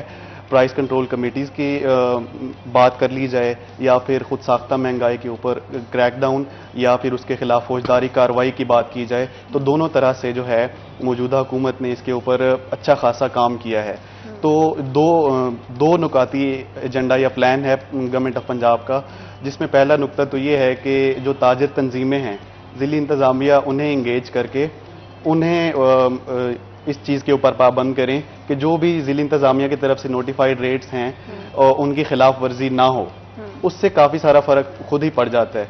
लेकिन इसके बावजूद भी अगर कोई वेंडर या कोई ताजिर या कोई भी प्राइवेट इदारा बुनियादी अशिया ज़रूरिया के हवाले से गिरां फिरोशी करता है, तो फिर उसके खिलाफ हमें डायरेक्शन है कि सख्त कार्रवाई की जाए, चाहे वो क्रिमिनल कार्रवाई हो या फिर जुर्मानों की मद में फौजदारी कार्रवाई हो। तो ये दोनों दो प्रॉन्ग स्ट्रेटेजी है जिसको दो नुकाती एजेंडा कहते हैं। इस हवाले से पिछले तकरीबन 6 माह में अच्छी खासी कार्रवाई हुई है और इसके ऊपर अभी आज अगर देखा जाए बुनियादी अशिया ज़रूरिया की कीमतों में और 6 माह पहले का तकाबुल किया जाए तो बहुत एक वाज़ेह फ़र्क नज़र आएगा। बिल्कुल ठीक है सर, आपने ये तो बता दिया कि जितने भी दुकानदार होंगे, वेंडर्स होंगे या ताजिर बरादरी से ताल्लुक़ रखने वाले जो कि अपनी मर्जी के रेट देते हैं, उनके खिलाफ अगर वो नहीं, जितने भी सरकारी रेट्स हैं उस पर नहीं चलते तो उनके खिलाफ कार्रवाई की जाएगी। लेकिन प्राइस कंट्रोल कमेटियाँ जो कि अपनी जिम्मेदारी को अच्छे अंदाज से पूरा नहीं करती हैं, तो हुकूमत उनके खिलाफ क्या करेगी? जो कि अपनी रिस्पॉन्सिबिलिटी को नहीं समझते, सिर्फ ओहदे पर बैठ जाना, ओहदे को संभाल लेना, ये तो सिर्फ हमारा काम नहीं है। हमारा ये भी काम है कि हम जाके देखें कि शहर में जो काम हमारे जिम्मे है वो काम आसान अंदाज से हो भी रहा है या नहीं। ये बिल्कुल आपने बड़ी अच्छी निशानदेही की है। बहुत सारे ऑफिसर्स ऐसे देखे जा रहे थे हिस्टोरिकली जो कि दफ्तर में बैठना को ज़्यादा तरजीह देते थे, फील्ड में निकलना, फील्ड में निकलने से ही असल हुकूमती पॉलिसीज़ की इम्प्लीमेंटेशन नज़र आती है। तो उस हवाले से अब ये किया गया है कि कंट्रोलर जनरल ऑफ प्राइसेस का एक अलग से एक पोस्ट होती है जो कि डिप्टी कमिश्नर साहब को तफवीज़ की गई है। तो उसके तहत डिप्टी कमिश्नर साहब को इख्तियारात दिए गए हैं कि जो भी प्राइस कंट्रोल मजिस्ट्रेट उनकी जुरिस्डिक्शन में काम कर रहे हैं उनके खिलाफ महकमाना कार्रवाई कर सकते हैं अगर वो अपनी तरफ से या अपने फ़राइज़ में कोताही बरत रहे हैं। तो जो भी प्राइस कंट्रोल मजिस्ट्रेट अपने दिए गए अहदाफ प्राइस कंट्रोल के हवाले से कि उन्होंने दिन में कितने इंस्पेक्शंस करने हैं, कितनी दुकानें चेक करनी हैं, कहाँ कहाँ पे फाइन करना है, किस अशिया ज़रूरिया में अगर एक दो चीज़ों के मुसलसल रेट हाई आ रहे हैं तो उन अशिया ज़रूरिया पे ज़्यादा फोकस करना है। तो जो भी ऑफिसर इन अहदाफ को मुकम्मल नहीं करते तो उनके खिलाफ महकमाना कार्रवाई की जाती है। बिल्कुल ठीक है। वकास, आप क्या समझते हैं कि हमारे यहाँ ठंडे ऑफिस में बैठकर हम सिर्फ हुक्म सादर करने पर जो है वो ज़्यादा बिलीव रखते हैं और हुकूमत जो है वो इस चीज़ के लिए भी मैं समझती हूँ कि उनको ये भी बड़ा चैलेंज है कि वो अपने ही जितने बंदे बंदे हैं या अपने ही जितने एम्प्लॉयज हैं उनसे अच्छे से काम करवा ले, ये तो हुकूमत की तरफ चैलेंज है। फिर उन लोगों पर कि हम ये नहीं कह सकते कि खुद साख्ता महंगाई सिर्फ इसलिए हुई है कि दुकानदार और ताजर बरादरी उस पर नहीं करती, हम अपनी जिम्मेदारी पूरा करने में नाकाम दिखाई देते हैं। इस पूरी सूरत हाल में आप किसको जिम्मेदार समझते हैं? देखें जीनत, सबसे पहले तो मुझे एक शेर याद आ गया कि है दिल के लिए मौत मशीनों की हुकूमत, एहसास मुरव्वत को कुचल देते हैं हालात। मशीनी दौर जब से आया, पिक्टोरियल एविडेंस जब से मांगना शुरू हुई गवर्नमेंट ऑफिसर से, तो मैंने इसी शहर में रहते हुए एक ऐसे ऑफिसर भी देखे जो एक ही वक्त में अपनी गाड़ी में 4-5 मुख्तलिफ शर्ट्स रखते थे। मंडी की इंस्पेक्शन की है और उसमें 4-5 शर्ट्स तब्दील करके एक ही दिन पिक्चर्स बनाई हैं और पूरा हफ्ता आराम करेंगे। ये फोटो का जो दौर शुरू हुआ ना, इसने बड़ा हम लोगों को ख्वार कर दिया। अब वो जो फोटो सेशन वाला मामला है ना, वो देखें, अफसरान को फील्ड में निकलना ही निकलना है। ये तो तय है कि हर अफसर को फील्ड में निकलना है। अब वो चाहे तो पूरी ईमानदारी से फील्ड में निकले और फील्ड में जिस काम के लिए निकला है उस काम की इम्प्लीमेंटेशन को यकीनी बनाए। लेकिन अगर वो चाहे तो जिस तरह से मैंने आपको बताया है कि एक ही दिन में 4 मुख्तलिफ शर्ट्स रखे और हफ्ते भर की तस्वीरें बना लें। क्या बात है। यहाँ पे सीन ये है फैसलाबाद के अंदर कि ज़िला इंतज़ामिया का सबसे बड़ा जो फोकस है वो प्राइस कंट्रोल के हवाले से जो है वो आगे आ चुके। गवर्नमेंट ऑफ पंजाब का इनिशिएटिव था कि प्राइस कंट्रोल पर ख़ास तवज्जो दी जाए, लेकिन उस पर इम्प्लीमेंटेशन की हद ये है कि खुद सरकारी अफसरान, मतलब कोई सरकारी ऑफिसर आके ये दावा कर दे पूरे फैसलाबाद से कि वो दूध जो है 160 रुपए किलो लेना है, ऐसा मुमकिन ही नहीं है फैसलाबाद में। इवन उन अफसरान के लिए जो खुद रेट तय करते हैं, जो रेट उनको भी नहीं पता कि वो महंगा दूध ले रहे हैं। देखिए कितनी अनफॉर्चुनेट बात है। यहीं से प्राइस कंट्रोल मैकेनिज्म का फेलियर जो है वो शुरू हो जाता है। पिछले दिनों एक मीटिंग हुई जिसमें चीफ सेक्रेटरी पंजाब ने वो मीटिंग जो है वो हेड की। उसमें एक डिप्टी कमिश्नर खातून थी, नाम लेना मैं मुनासिब नहीं समझूंगा चूंकि तादीबी कार्रवाइयाँ होती हैं। उन्होंने बाकायदा उस मीटिंग के अंदर कहा चीफ सेक्रेटरी पंजाब से कि जिस तरह से हम प्राइस कंट्रोल मैकेनिज्म को चला रहे हैं ये खुद हमारा फेलियर शो होता है। बेसिकली मकसद ये है कि एक दुकानदार, डिपार्टमेंटल स्टोर पे आप जाएंगे, बाहर डीसी काउंटर लगा हुआ है, आप यकीन करें कि डीसी काउंटर पे मौजूद चने की दाल जो है वो शायद आपके घर पे रखे हुए मुर्गी भी ना खाए। इस सूरत हाल में वो बाज़ दफ़ा दिखाई दे रही होती है। अब फिर उसके बाद डिप्टी कमिश्नर फैसलाबाद मौजूदा इन्होंने तैनाती के बाद एक इनिशिएटिव लिया कि ना सिर्फ डीसी काउंटर जो है वो डिपार्टमेंटल स्टोर पे होगा बल्कि गल्ला मंडी में डीसी काउंटर स्पेशल बनवाए ताकि डिपार्टमेंटल स्टोर वाले वहां से ही चीजें अच्छे मेयार की ले सकें। हर फर्द ये कहता है, वो एक लफ्ज है कि पीछे से महंगी मिली है। मतलब सब्जी वाले से रेडी बांध से पीछे सर महंगी आती है। ये मेरा ख्याल है किसान से तो किसी सूरत महंगी नहीं आती। किसान बेचारे तो खुद खसारे में हर सूरत हाल में, वो तो कहते हैं कि दिन रात भी पिसता भी वही है, मौसम की सख्तियां भी वही झेलता है और एंड पे जब मुनाफे का टाइम आता है तो मिडल मैन को ज्यादा मुनाफा मिल जाता है, वो उसको तो साइड लाइन कर दिया जाता है जो उसका है। तो ये पीछे कहाँ से, पीछे से पाकिस्तान से कहीं बाहर से पीछे से आ रही है चीजें। इसका जो है ना, जो दुकानदार साहिबान कहते हैं कि हमें पीछे से मिल रहा है, तो वो बेसिकली जो सप्लायर है या होलसेलर है ये उसकी बात कर रहे होते हैं।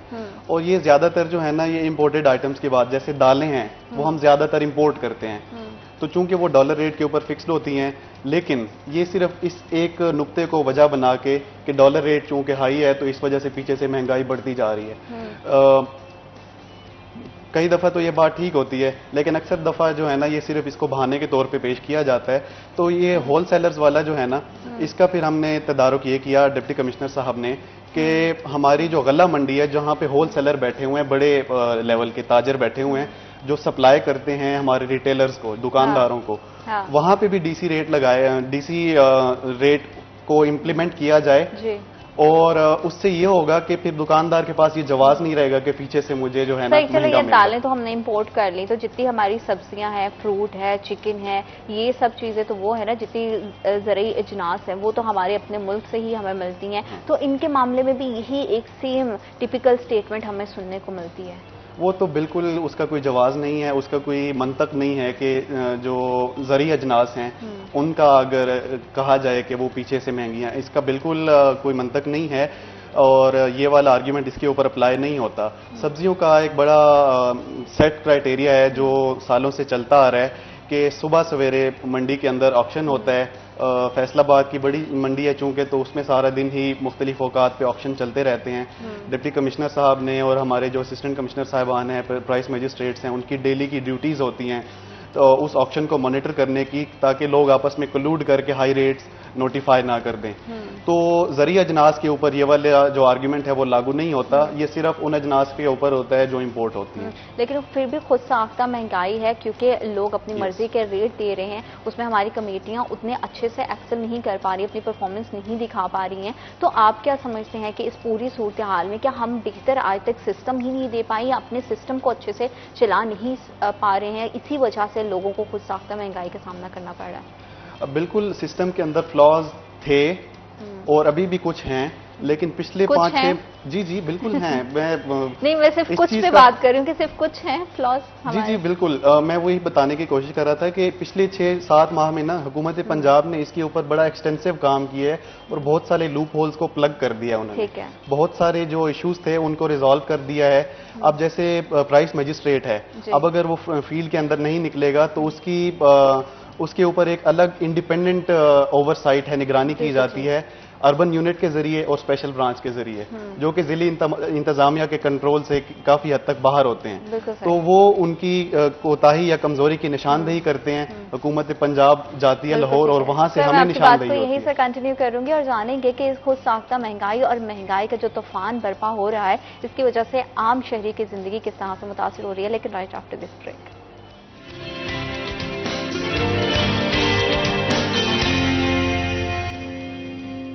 Welcome back after short break. आप देख रहे हैं सिटी एट 10 और प्राइस कंट्रोल कमेटी अपनी जिम्मेदारी को तो पूरा कर रही हैं और कोशिश कर रही हैं अपनी कारकर्दगी को बेहतर बनाने में। आई एम श्योर कि 25 सितंबर को जो कि मरियम नवाज शरीफ साहबा की यहाँ पे आमद हुई, तो उसके बाद उन्होंने बहुत हदायत भी जारी की है कि खुद साख्ता महंगाई को कंट्रोल किया जाए। तो उसके बाद भी अगर थोड़ा सा मुतहर्रिक हो जाती है टीम तो हमारे लिए बहुत बेहतर हो जाएगा।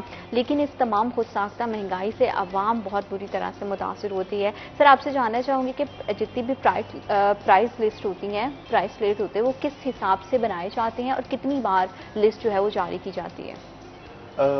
प्राइस कंट्रोल जो लिस्ट जारी की जाती है वो डिप्टी कमिश्नर ऑफिस से की जाती है। तमाम जो ताजिर रहनुमा हैं उनकी मुशावरत से की जाती है। प्राइस फिक्सेशन कमेटी जिली लेवल पे नोटिफाई की गई होती है। उसमें सरकारी अफसरान भी होते हैं और ताजिर नुमाइंदे भी मौजूद होते हैं दोनों। इसका तायुन डिमांड और सप्लाई के ऊपर किया जाता है। अगर किसी भी एक आइटम की सप्लाई ज्यादा है और डिमांड उसकी कम है तो उसका रेट खुद ब खुद ही नीचे आ जाता है। इसी तरह किसी भी आइटम की सप्लाई कम है और डिमांड ज्यादा है तो उसका रेट ऊपर चला जाता है। ये कब कब नोटिफाई होता है, ये नोटिफिकेशन जो है ना डिस्ट्रिक्ट प्राइस फिक्सेशन कमेटी के जो चेयर हैं उनके ऑफिस से डायरेक्शन जाती है। अमूमी तौर पे हर महीने जो है ना नए रेट्स नोटिफाई किए जाते हैं मार्केट की कंडीशंस को देखते हुए। बिल्कुल ठीक है। और इसी लिहाज से अगर हम देखें तो इस तनाजुर में लोगों को अवेयरनेस देने के लिए प्राइस लिस्ट के लिहाज से या रेट्स के लिहाज से कि किस तरह से लिस्टिंग की जाती है, क्योंकि हमारे आम आवाम को पता ही नहीं होता है कि उनको जो भाव पे चीज़ दे दी जाती है वो लेकर आ जाते हैं। तो वो किस तरह से, उनको कैसे आगाही दी जा सकती है, इस लिहाज से डिपार्टमेंट किस तरह की कैंपेन्स लॉन्च कर रहा है? बिल्कुल, ये बड़ा ज़रूरी है जो आपने निशानदेही की है। इसमें यह है कि 2 तरीके हैं। एक तो जो बुनियादी अशिया ज़रूरिया की डीसी नोटिफाइड रेट हैं वो लाजमी है कि हर वेंडर के पास वहाँ रेट लिस्ट का आवेजा होना कानूनी तौर पे ज़रूरी है। अगर वो आवेजा नहीं होगी तो वो जुर्माने का हकदार होगा। दूसरी बात यह है कि रोटी के ऊपर अभी चूंकि हुकूमत पंजाब का आटे और रोटी के ऊपर बहुत ज़्यादा फोकस है, तो तंदूरों के ऊपर रेट लिस्ट जो रोटी और नान के हवाले से है या आटे के हवाले से है वो भी आवेजा की जा रही है। तो उसमें आपके प्लेटफॉर्म से मैं ये बताना चाहूँगा, पैगाम देना चाहूँगा कि शहर के अंदर अगर किसी भी जगह पे रेट लिस्ट की आवेजा आपको नज़र नहीं आती तो मुतल्लिका असिस्टेंट कमिश्नर ऑफिस या डीसी ऑफिस आके निशानदेही करें ताकि उनके खिलाफ कार्रवाई अमल में लाई जा सके। बिल्कुल ठीक है। वकास, आप क्या समझते हैं कि शहरियों को कैसे ताउन करना चाहिए इंतजामिया के साथ, ताकि, क्योंकि मसला यहाँ पे आम शहरी का है, उसके बजट का, उसकी पॉकेट का है, तो उसका इसमें ताउन बेहद जरूरी है। शहरियों की क्या जिम्मेदारी बनती है? हाँ, देखिए, शहरियों की जिम्मेदारियां तो उस वक्त शुरू होंगी जब शहरियों के कुछ इख्तियारात बाकी बचेंगे। फिल वक्त तक मैं समझता हूँ कि फैसलाबादी जो है वो बेबस है। इस महंगाई के आगे, इस महंगाई के जोर के आगे, और फैसलाबादी ही नहीं, सिर्फ फैसलाबाद की इंतजामिया भी बेबस है। उसकी एक बड़ी वजह मैं आपको बताता हूँ कि मंडी में अगर आज फलों की बात कर ली जाए तो आम का रेट निकला है मौजूदा जो जिस कंडीशन में आम इस वक्त मंडी के अंदर मौजूद है 130 रुपए पर केजी। ये एक मिसाल के तौर पे मैं बोल रहा हूँ। अब शेखुपुरा रोड पे जो कि एक लंबा रोड है बोले की झुग्गी से लेके गट वाला पुल तक, यहाँ टोटल सिर्फ 2 मालिक हैं तमाम रेडियों के। 150 से ज्यादा रेडी है और इस 150 से ज्यादा रेडियों के सिर्फ 2 मालिक हैं। वो अपना एक ही रेट फिक्स करेंगे और वो आपसे कहेंगे कि आपने लेनी है चीज़ तो लें, वरना फिर या झुमरा रोड जाएं या सत्याना रोड जाएं। तो डेफिनेटली कोई भी शख्स इस रशी एरिया के अंदर से निकल के लंबा सफर करके 20 रुपए बचाने के लिए सत्याना रोड नहीं जाएगा। वो क्या करेगा कि वो मजबूर होगा 20 रुपए ज्यादा देने पर। अच्छा, फिर रेट जो है मंडी के लिहाज से जो निकलते हैं वो जिला इंतजामिया की नजर में है, बिल्कुल सही। लेकिन जो rate Sheikhupura road, Sargodha road, Susan road, Satiana road, Jaranwala road के हिसाब से निकलते हैं वो अक्सर नजरअंदाज हो जाते हैं। एक फल आप सेब ले लें, आपको 250 रुपए किलो बेहतर सेब मिलेगा शेखपुरा रोड से, ठीक है। उसी लम्हे आप मूव कर लें सूसा रोड पे, आपको 350 से कम में वो सेब नहीं मिलेगा। फर्क क्या है कि सूसा रोड की कम्युनिटी और है, शेखपुरा रोड की कम्युनिटी और है। हमारे यहाँ देखा जाता है कि जगह के लिहाज से कीमत एक रेट नहीं है। किसी भी जगह पर एक रेट जो है वो नहीं है। मंडी से निकलते वक्त रेट एक है, ये कंफर्म है, क्योंकि मंडी में मार्केट कमेटी बैठी है, मंडी में सुबह सुबह असिस्टेंट कमिश्नर बैठा है, मंडी में सुबह सुबह इंतजामिया बैठी है। एक डर भी है तमाम अफराद को, तमाम अफसरान को और प्राइवेट लोगों को कि कोई भी ऑफिसर आएगा और चेक कर लेगा। कभी कमिश्नर आ जाएंगी, कभी डिप्टी कमिश्नर आ जाएगा, ठीक है। मंडी से रेट एक निकल रहा है। अब उसके बाद जब तक ये मोनोपोली नहीं तोड़ी जाएगी, पहले किसी जमाने में होता था कि एक रेडी अगर आपको 70 रुपए चीज दे रही है तो दूसरे वाला 2 रुपए मुनाफा कम करके आपको अपनी चीज बेच देता था, बिल्कुल ऐसा ही है। लेकिन अब सीन ये है कि 150 रेडी अगर एक ही बंदे की है तो उसमें से जहां से भी आप आम लेंगे, सेब लेंगे, अंगूर लेंगे, आपको एक ही रेट मिलेगा, ठीक है। जबकि सुन्नत है चीज की खरीदारी के वक्त जो है वो रेट में बहस करना और रेट को कम करवाने की कोशिश करना, वो तो बिल्कुल यहाँ से खत्म हो चुकी है। अब आप पूरे किसी भी रोड पे चले जाएं, एक रोड की कीमत एक होगी, लेकिन वो मंडी से मुख्तलिफ होगी, ठीक है।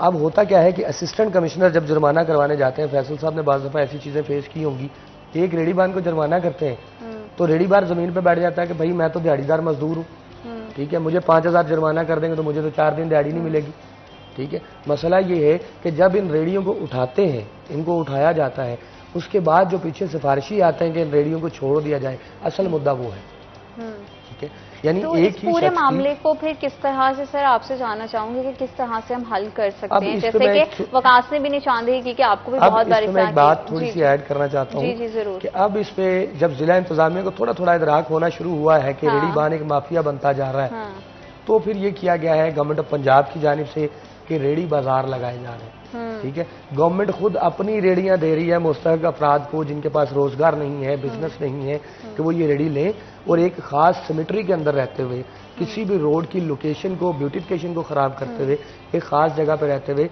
अपना काम भी करें, रोजगार भी कमाएं। और मेरा ख्याल है कि जब रेडी बाजार सरकारी होंगे, सरकारी रेडियां किसी शख्स को मिली हुई होंगी, तो फिर शायद रेट में भी पहले से कुछ ज्यादा और इसमें फिर शहरियों की भी जिम्मेदारी है कि वो भी उन्हीं जगहों से जाके खरीदारी करें ताकि उनका भी फायदा हो। इंतजामिया ने जो उनके फायदे के लिए स्टेप लिया है तभी उसका फायदा है। अगर तो लोग भी अपनी मर्जी, क्योंकि हमारे यहाँ ये होता है कि जिसकी जेब इजाजत देती है वो वहां से खरीद लेता है जहां से महंगे दामों मिल रही, फिर ये उन लोगों के लिए मसले का बायस बनता है जो लोग अफोर्ड नहीं करते हैं। तो सर इस तरह के तमाम चैलेंजेस से निपटने के लिए किस तरह, मतलब जारी बात है कि आप जाते भी हैं, बहुत सारी मुश्किलात आपको भी फेस करनी पड़ती होंगी, तो ये जो डबल स्टैंडर्ड्स हैं इसको कैसे हम रोक सकते हैं, कैसे इस पे काम कर सकते हैं मुस्तकिल बुनियादों पर? बिल्कुल, इसमें ना 2 मेजर सॉल्यूशंस हैं जो कि पिछले 5-6 माह में हमने इम्प्लीमेंट किए हैं। एक तो जैसे वकास साहब ने बताया कि मोनोपोली हमने तोड़नी है जी। एक ही ओनर की अगर 300 रेडियां हैं तो उसकी मोनोपोली हमने तोड़नी है। तो उसके लिए स्टेप लिया गया है गवर्नमेंट ऑफ पंजाब की तरफ से हिदायत के मुताबिक कि अपने रेडी बाजार सरकारी निगरानी में कायम किए जाएं।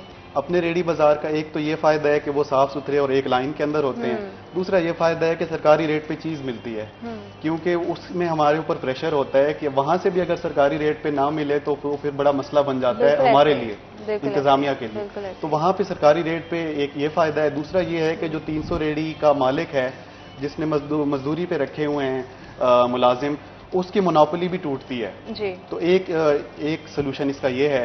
दूसरा सोल्यूशन जाहिर सी बात है वो है इन्फोर्समेंट, कि जितना ज्यादा इनके खिलाफ एक्शन लिया जाएगा उतना ज्यादा जो है रिजल्ट्स देखने को मिलेंगे।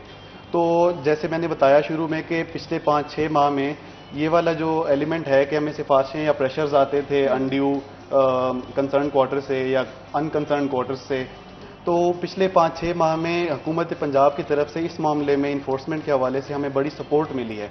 उन्होंने इस हद तक हमें काफ़ी आज़ादी दी है प्राइस कंट्रोल मजिस्ट्रेट्स को कि हमने इन्फोर्समेंट के हद तक कोई प्रेशर नहीं लेना। बिल्कुल ठीक है, और इस तरह से खुद साख्ता महंगाई को हम कंट्रोल कर सकेंगे और शहरियों तक ये इन्फॉर्मेशन पहुंचना बेहद ज़रूरी है कि गवर्नमेंट की तरफ से कहाँ पे रेडी बाजार लगाए जा रहे हैं ताकि आप वहीं से जाके करें। और उन तमाम देखने वाले जो कि अफोर्ड करते हैं, स्पेशली उन लोगों से हमारी रिक्वेस्ट है कि वो अपने ऐसे रहन भाइयों का ख्याल करें जो अफोर्ड नहीं करते हैं। और ज़्यादा पैसे 10 रुपये 5 रुपये देकर हम किसी की हौसला अफजाई नहीं कर रहे होते, हम दिल के अपने दूसरे शहरियों के लिए मुश्किलात का बायस बन रहे होते हैं। तो ये बड़ी सारी इस तरह की चीज़ें हैं। इन तमाम प्रॉब्लम्स के साथ एक प्रॉब्लम और भी है सर जो हम देखते हैं, वो है तजावुज़ात की। शहर में फैली हुई हर गली मोहल्ले बाजार में तजावुज़ात का जो एक सिलसिला है, जो बाजार गर्म है, उसने बहुत सारा माहौल ख़राब किया हुआ है। तजावुज़ात के हवाले से किस तरह के मसाइल फेस करने पड़ रहे हैं? बिल्कुल, शहर फैसलाबाद सिटी की हद तक तजावुज़ात का बड़ा सीवियर मसला था और आम शहरियों की तरफ से शिकायत का जो तसलसल था तजावुज़ात के हवाले से काफ़ी था। तो उस हवाले से फिर डिप्टी कमिश्नर साहब की सरबराही में हमारी मीटिंग हुई, तकरीबन 1 माह पहले की बात है। तो हमने तब से अगेन फिर एक वही 3 नुकाती एक प्लान हमने वहाँ पे मुरतब किया।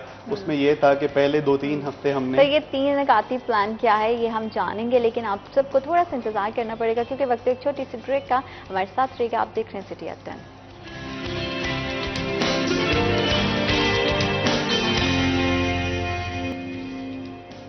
Welcome back after short break. आप देख रहे हैं सिटी एट 10 और पूरे फैसलाबाद की बात करी जाए, पूरे शहर की बात की जाए तो तजावुज़ात का मसला भी एक दरीना मसला है और बहुत बार इस पर कोशिश की गई है इंतजामिया की जानिब से इस मसले को हल करने के लिए, लेकिन हमेशा से नाकामी का सामना रहा है। और मेजरली अगर हम देखें तो 8 बाज़ारों के अंदर ये मसला हमें सबसे ज़्यादा संगीन दिखाई देता है। बहुत सारी शिकायत मौसूल होती हैं, शहरियों को बहुत ज़्यादा मुश्किलात का सामना करना पड़ता है, कारोबार बहुत मुतासिर होते हैं, खरीदो फरोख्त का पूरे का पूरा निज़ाम जो है वो बुरी तरह से मफलूज हो जाता है क्योंकि सब लोग ये कहते हैं कि जितने भी तजावुज़ात हैं उनकी वजह से जितनी ताजर बरादरी है उनके कारोबार बहुत मुतासिर हो रहे हैं। तो फिर जब इतना ये संगीन मसला है तो इस पर सर क्यों किसी तरह से भी जो है वो एक्शन नहीं लिया जा रहा? और वो 3 नकाती प्लान क्या है जो कि आपने बताया है कि अभी उस पर अमल दरामद होगा या हो रहा है?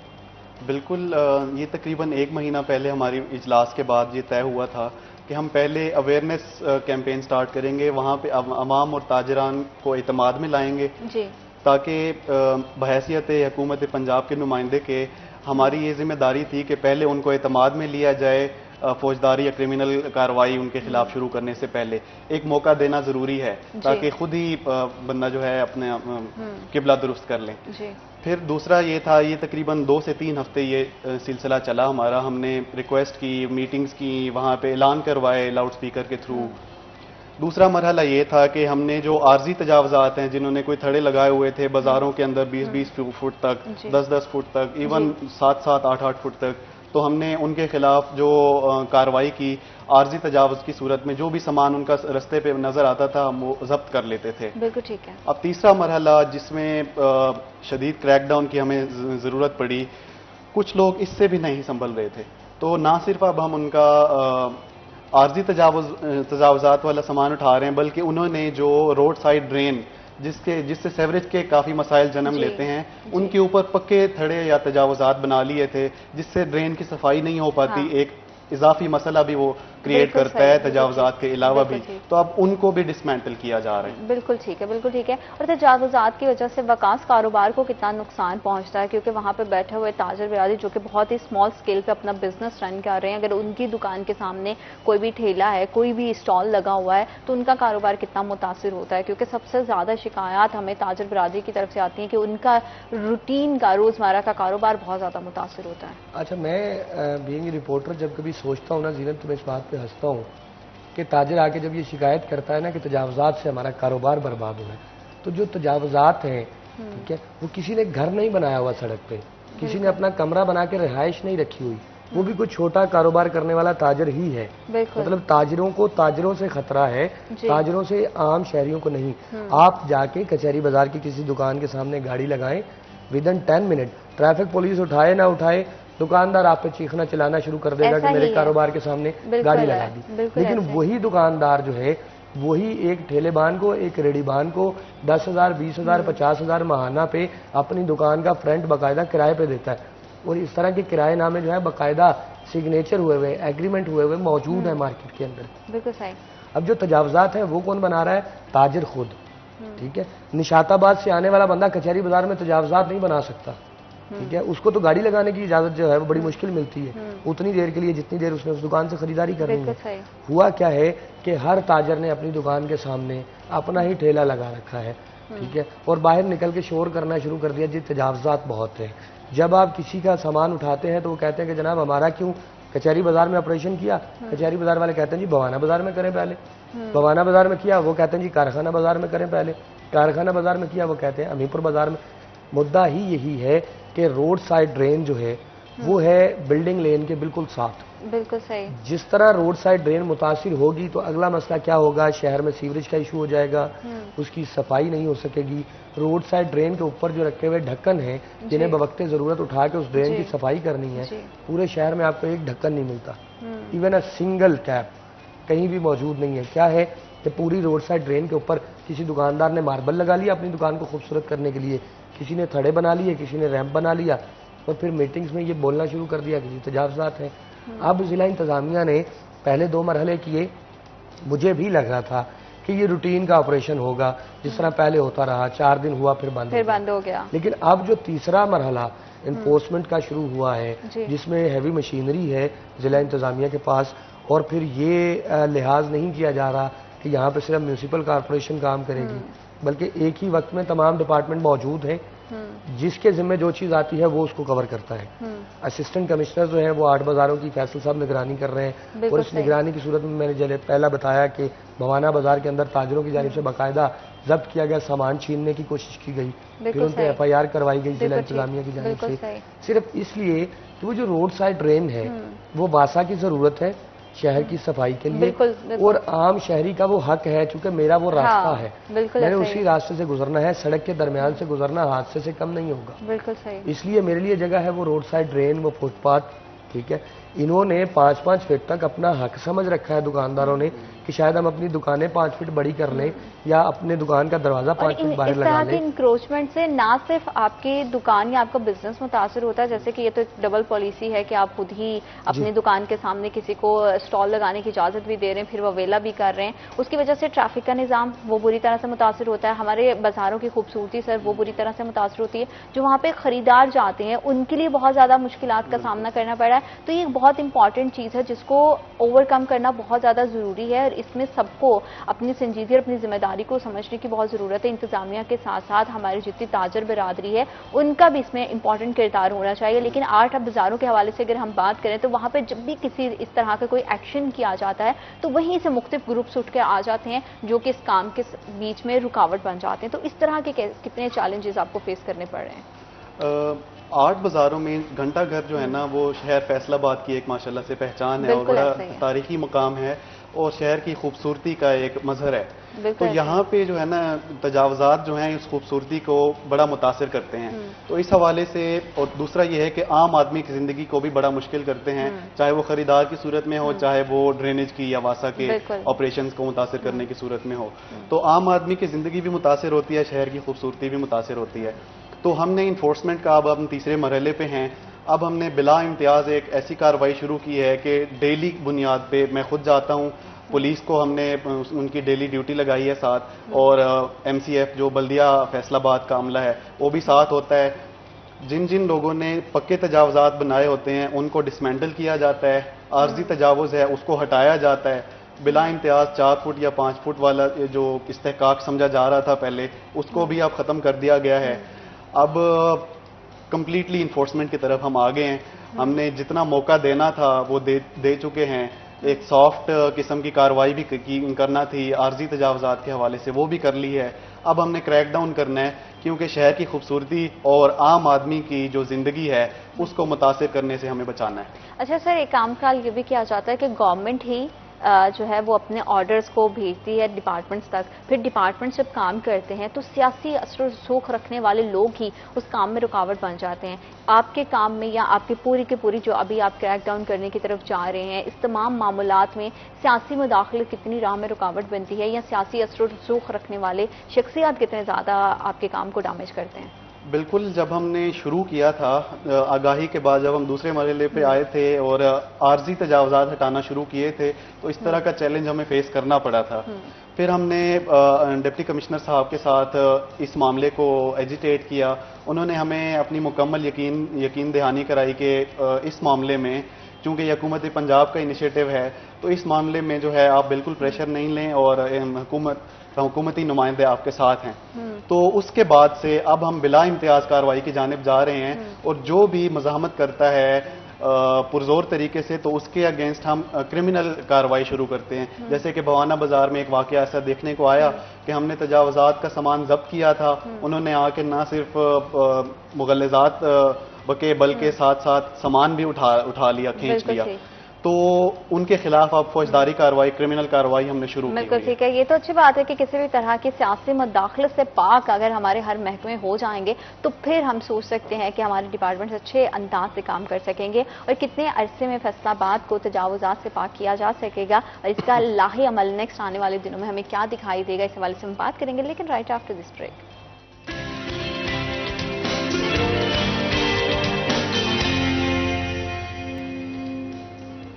Welcome back after short break. आप देख रहे हैं सिटी एट 10। और शहर भर में बढ़ती हुई इंक्रोचमेंट का मसला बहुत दरीना भी है, बहुत संगीन भी है। इससे ना सिर्फ बाजारों का निज़ाम खराब होता है, बल्कि वकात बाज़ औक़ात ऐसा होता है कि अगर किसी भी तरह की कोई मेडिकल एमरजेंसी है तो उसमें भी बहुत ज़्यादा, जब आपको पता है कि एक ऐसे, क्योंकि हमें पता है कि 8 बाज़ारों के अंदर रिहायशी भी हैं, बहुत सारे घर भी वहाँ पर आबाद हैं, मेडिकल की कोई भी अगर एमरजेंसी हो जाती है, तजावुज़ात की वजह से एक तो खरीदो फरोख्त के मामला की वजह से बाजार में वैसे रश होता है, फिर ट्रैफिक का रश इतना है, फिर वहाँ पे ड्रेनेज के, सीवरेज के बहुत सारे मसाइल है, छोटी छोटी तंग गलियां हैं जहाँ पे सोलिंग वगैरह का निज़ाम भी बहुत है, तो बहुत सारे मसले हैं। मेडिकल एमरजेंसी अगर किसी भी सूरत से हो जाती है तो वो कितना मुतासिर करती है तजावुज़ात मेडिकल एमरजेंसी को डील करने में? मैं आपको एक चीज़ याद करवाऊँ और फैसल साहब के इल्म में लाऊँ, क्योंकि फैसल साहब तब इस शहर में तैनात नहीं थे। अगर ट्रेन का किसी बस से टकराव हो गया कहीं तो उसको एक हादसा लिख दिया जाता है जी। हमारे यहाँ कभी इस बात पे गौर नहीं किया जाता कि बस वाला वहां तक क्यों पहुंचा और वहां पे अटका क्यों, बस खराब थी या नहीं थी, ट्रेन वाले को वो नजर आई या नहीं आई, रुक सकती थी या नहीं रुक सकती। इन ऑप्शंस पे कभी गौर नहीं किया जाता। आप जिस मेडिकल इमरजेंसी की बात करें ना, हमने इन्हीं 8 बाजारों के अंदर चंद माह कबल एक ही खानदान की 9 जानें जो है वो गंवाई। सिर्फ इसी सूरत में आपको याद होगा उस वाकये में जब एक बाजार के अंदर आग लगी, उस प्लाजे के अंदर मौजूद एक ही खानदान के 9 अफराद झुलस गए। कीमती जाने हैं। उसके बाद बड़ी भाग दौड़ हुई इस शहर के अंदर कि तारें हटा दी जाएंगी, फैसकों को समझा दिया जाएगा, रीडिजाइन कर दिया जाएगा, एक तिनका भी नहीं हिलाया गया। वो सब कुछ वहीं का वहीं है। मेडिकल इमरजेंसी जो है ये हर शख्स की अपनी जिम्मेदारी है। इसमें तो यूँ लगता है कि गवर्नमेंट जो है वो बिल्कुल अपना हाथ उठा चुकी है आम शहरियों से कि उनको कोई मेडिकल फैसिलिटी के नाम पे उनके घर से हॉस्पिटल तक का कोई रास्ता भी देना है या नहीं देना। एम्बुलेंस ड्राइवर की महारत है कि वो अगर किसी तरीके से इन गलियों के अंदर घुस जाए और अपने हारन पे हाथ रखता हुआ वो पेशेंट को उसकी सांसों की मौजूदगी में हॉस्पिटल तक पहुंचा दे, ये गनीमत है। 8 बाजारों के अंदर ऐसे रास्ते मौजूद हैं कि वहाँ से मोटरसाइकिल का गुजरना जो है वो दिन के औकात में मुश्किल होता है। रात में आप चाहे वहाँ से 2-2 बसें एक साथ गुजार लें, इतनी जगह है हमारे पास। जंग बाजार के अंदर चले जाएं तो हमारी किस्मत ये है कि हमने सब्जी के जो छाबड़े हैं वो सड़क के दरमियान में रखे हुए हैं, ये कह के खुद को ये क्लेम करके कि हम मजदूर हैं, हम गरीब हैं, हम रोजगार कमा रहे हैं, जबकि वो मजदूर और गरीब ये सोच ही नहीं रहा किसी सूरत भी कि भाई जो बाकी शहरी आ रहे हैं मैं उनका हक खा रहा हूँ या उनका हक मार रहा हूँ, मैंने रोड को ब्लॉक कर रखा है, ट्रैफिक डैमेज कर रखी है।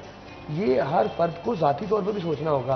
ताजर को काफ से नहीं आते, ताजर इसी शहर में रहते हैं, उनको अपने घर के सामने जो है वो हर चीज क्लियर चाहिए, उसके लिए वो अक्सर मीटिंग्स में शिकायत करते हुए दिखाई देते हैं। जबकि जब बाजार में उन्होंने अपनी दुकान खोलनी है तो दुकान के बाहर उन्होंने 40 फीट सड़क भी कब्जे में करनी है। ठीक है, ये वो प्रॉब्लम्स हैं। बाकायदा बैरियर्स रखे हुए हैं कुछ दुकानदारों ने अपनी दुकानों के सामने कि इस जगह पे कोई शहरी भी पार्किंग नहीं कर सकता। क्या है जी, दुकान का मालिक आएगा अपनी गाड़ी पार्क करेगा। क्योंकि यहाँ पे हम देखते हैं कि एक मसले के साथ दूसरा मसला और बहुत सारे मसले जो है इसके साथ जुड़े हुए। एक मसला नहीं है तजावुजात का, ये मसाइल का एक गढ़ है जिससे शहरी आम मुतासिर हो रहे हैं। सर, अगर हम मुस्तकबिल की थोड़ी बात करें तो तजावुजात से हटकर और प्राइस कंट्रोल कमेटियाँ और शहर के जितने भी मामलात हैं दीगर, उस तमाम चीज़ों को किस तरह से इंतजामिया ज़िले इंतजामिया हैंडल करेगी, आने वाले दिनों के लिए क्या हिकमत अमली रहेगी किसी एक चीज़ के बारे में, क्योंकि बहुत सारे मसाइल का अंबार है और ज़िले इंतजामिया पर इसकी जो है वो अच्छी खासी भारी जिम्मेदारी जाती है। अगर हम अपने तौर पर अपनी इनफरादी जिम्मेदारी को पूरा करना शुरू करते हैं तो इन तमाम मसाइल पर आप क्या समझते हैं कि कितना अरसा हमें लगेगा कि हम इस पर काबू पा सकेंगे? बिल्कुल, हुकूमत पंजाब का और ज़िले इंतज़ामिया का जो है तमाम पॉलिसीज़ एक ही उसूल के गिर्द घूमती हैं कि किस तरह आम आदमी की ज़िंदगी को आसान बनाया जाए। तो इस उसूल के गिर्द जितना कुछ भी वज़ा किया जा सकता है पॉलिसी लेवल के ऊपर या ग्राउंड लेवल के ऊपर इम्प्लीमेंटेशन के हवाले से, तो जो मेजर मसाइल हैं वो इसी प्रोग्राम में निशानदेही हो चुकी है कि प्राइस कंट्रोल, तजावज़ात, वासा के कुछ मसाइल हैं काफ़ी सारे। तो इस तरह के जो है ना ये 3-4 जो इश्यूज हैं इन्हीं के ऊपर ही आजकल और सफाई चौथा, सॉलिड वेस्ट, हाँ, सॉलिड वेस्ट का जो ट्रीटमेंट है और उसका कलेक्शन और रिमूवल, तो इन 4 नुकात के ऊपर आजकल बहुत ज़्यादा ज़िले इंतज़ामिया का और हुकूमत पंजाब का फोकस है और ग्राउंड लेवल के ऊपर भी पहले से पिछले सालों से की निस्बत कहीं ज़्यादा इम्प्लीमेंटेशन के ऊपर आजकल फोकस है। तो इंशाल्लाह उस एक उसूल को मद्देनज़र रखते हुए हमारी यही कोशिश है। सूरह इब्राहिम में अल्लाह करीम फरमाते हैं कि वालैसा लिल इंसानी इल्ला मा सा, कि इंसान के हाथ में वही है जिसकी वो कोशिश कर सकता है। तो हम भी यही कोशिश कर रहे हैं इस एक उसूल को मद्देनज़र रखते हुए इन जो 4-5 पॉलिसीज़ मैंने बताई हैं उनको जितना बेहतर हो सके इम्प्लीमेंट किया जा सके। क्योंकि अगर हम देखते हैं जैसे कि आपने वासा की भी बात की है, पीएचयू की भी बात करें तो पार्क्स की बहुत बुरी सूरत हाल है और भी हम दीगर देखते हैं, अपनी शाहराहों पर देखते हैं तो बारिशों की वजह से जो यहाँ पे तूफाने कचरा, मैं तो कहूँगा, पहले लोग कहते थे तूफान बदतमीजी, मैं तो कहूँगी जो तूफानी कचरा हमें हर तरफ देखने को, गंदगी के पहाड़, वो हमारे शहर का इमेज बहुत अच्छा नहीं दूसरे के सामने। क्योंकि अब जैसे ही शहर में एंटर होते हैं आपका इंफ्रास्ट्रक्चर खराब है, आपको रोड्स के साइड पर कूड़ा क्रिकेट के ढेर दिखाई दे रहे हैं, सरसब्जे की बजाय, शजरकारी की बजाय। तो लोगों पे दूसरे शहरों से आने वाले जितने भी हमारे, हालांकि हम सब के लिए हर शहर हमारा ही शहर है, लेकिन फिर भी अपने शहर के साथ एक खास किस्म की आपकी अटैचमेंट होती है।